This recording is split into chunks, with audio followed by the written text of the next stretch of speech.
turned into fisticuffs with his uncle. It doesn't surprise me at all. And yes, I do believe it. Harry is, and he always will be. His security would let him get away with it and block any retaliation. Harry's been protected his whole life. That's why he's not an Iceman. How many other stories have been buried? And be successful from being mocked by South Park now, especially when they're planning more. Pointed this out actually because it was the video in the Foo Fighters drummer, late great Taylor Hawkins remembered the time Prince Harry assaulted. Imagine the future king's son throwing punches inside the palace and his uncle walking away with a bloody nose. Sounds unbelievable, right? But when whispers of this royal showdown resurfaced years later, South Park turned it into a savage parody that humiliated Prince Harry on a global stage, and the fallout is still haunting him today. It was supposed to be a quiet family gathering in 2013, tucked safely away from the public eye. But behind the polished palace walls, tension boiled over when a snide comment about Meghan Markle found its way back to Prince Harry.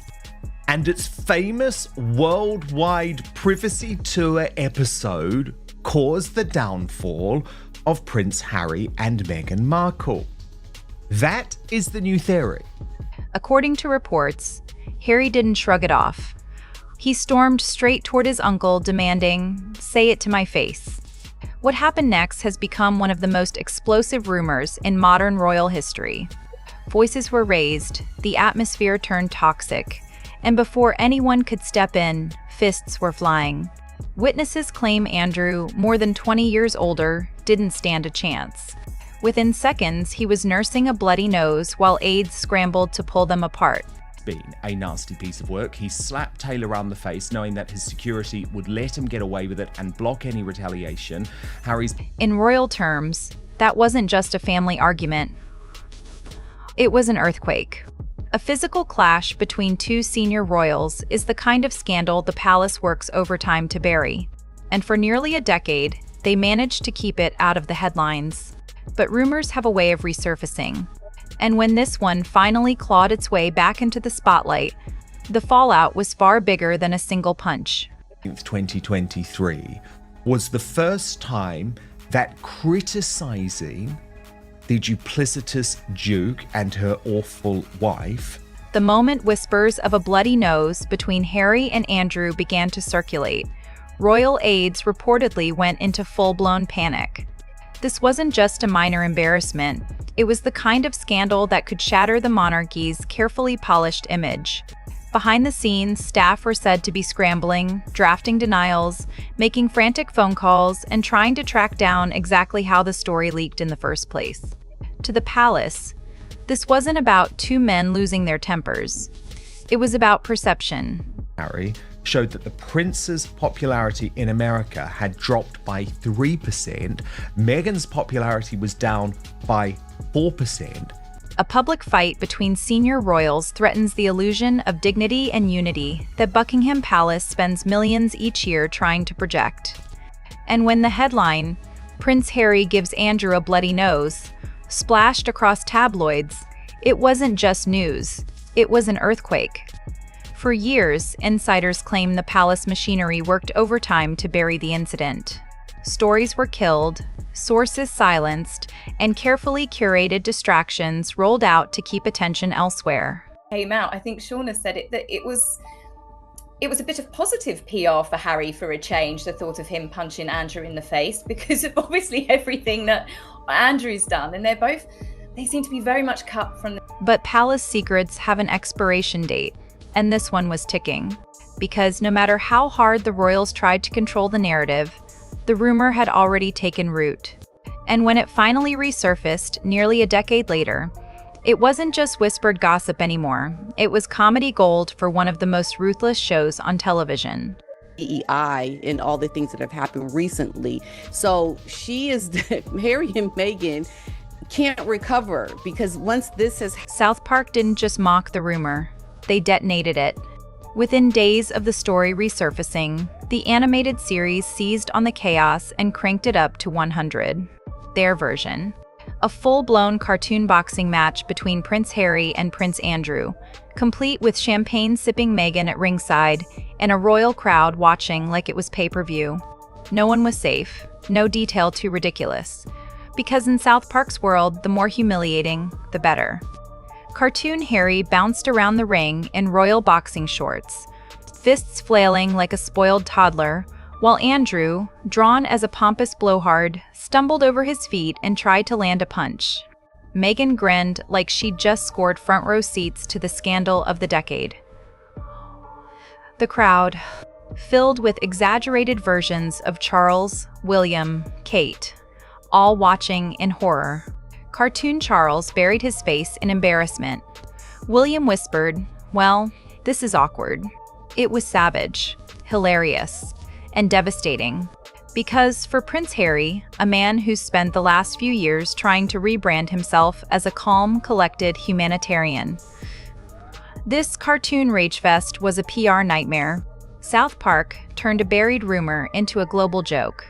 And, unlike a newspaper headline, you can't just issue a denial and hope people forget. The clip was everywhere, chopped into memes, GIFs, and viral TikToks. Millions laughed. The palace cringed. And for Harry, the worst part was yet to come.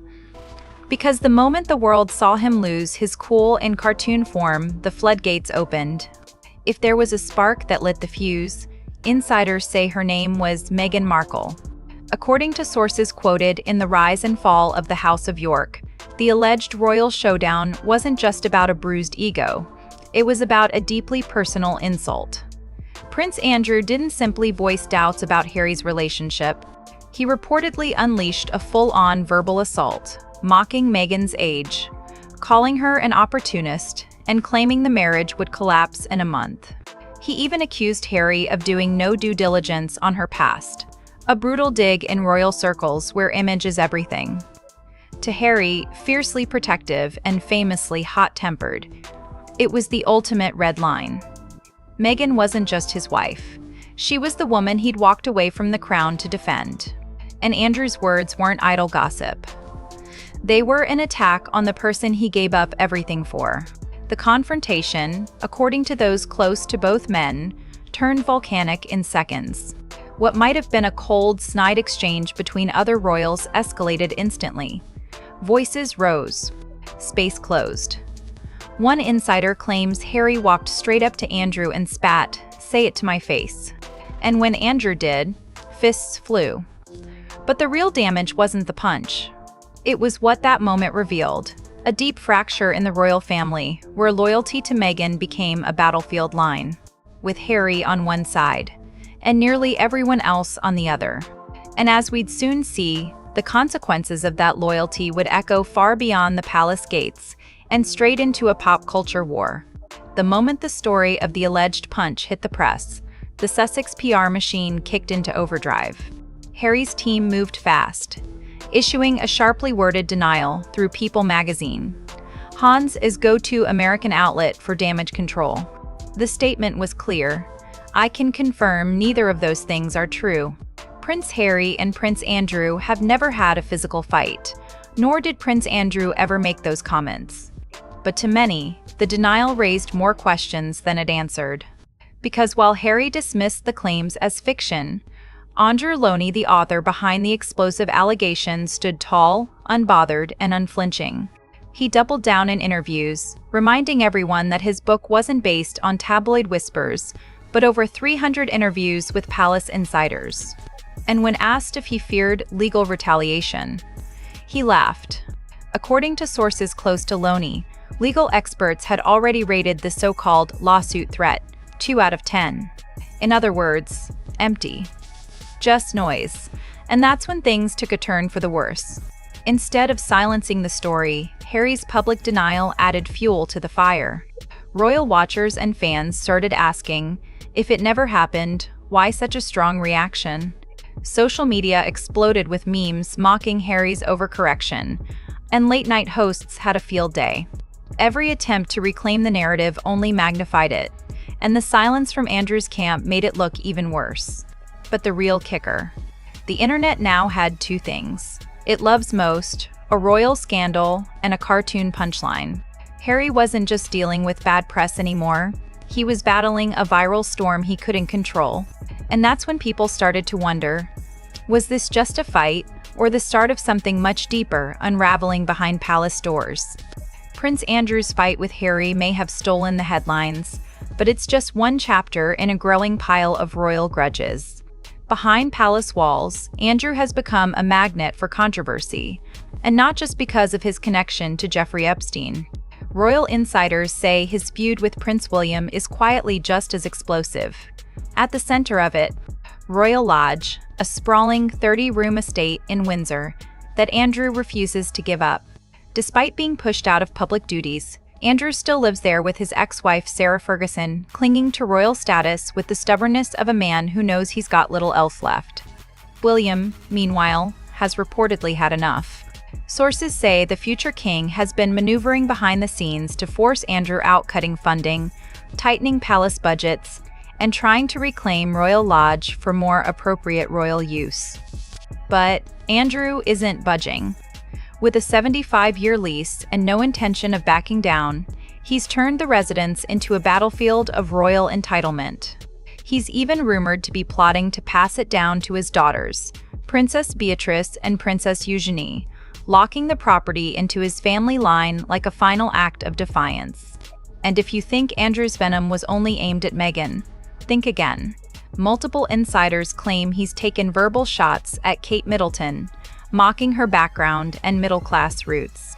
His comments, often cruel and behind closed doors, have reportedly driven a wedge between him and William that may never fully heal. One source said William refers to his uncle as a tosser, in moments of frustration barely hiding his contempt.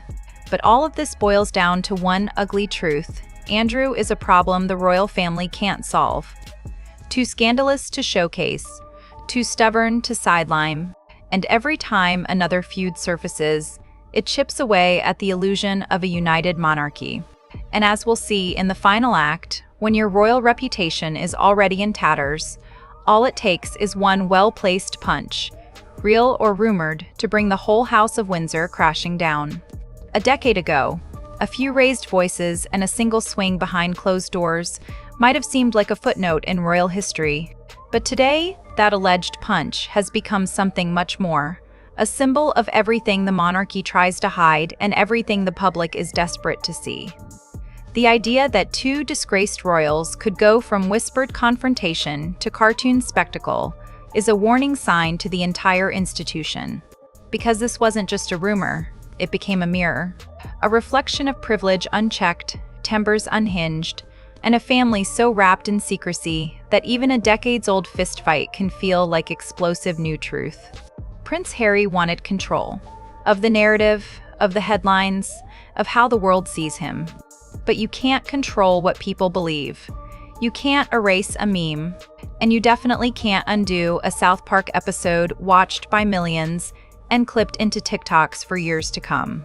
As for Prince Andrew, he walks away bruised but unchanged. His scandals, his feuds, his fortress at Royal Lodge, they're still standing. His silence only fueled the mystery.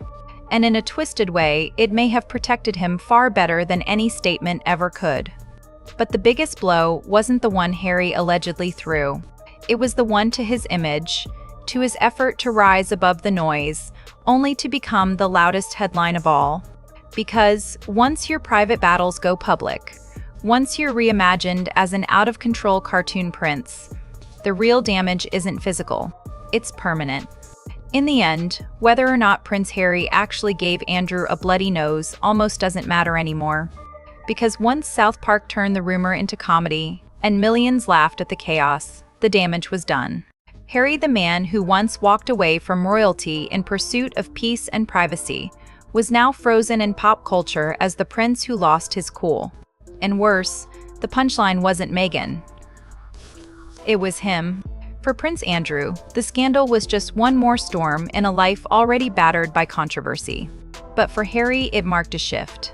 No longer the victimized royal or the misunderstood outsider, he became the unpredictable one, The hothead, the man trying desperately to rewrite the story, only to watch it spiral further out of his control. And that's the real danger. Because in the court of public opinion, perception is power. And once the world sees you as the punch-throwing prince, whether it's real, exaggerated, or animated, it's a label that sticks. It becomes part of your legacy, your brand, your shadow.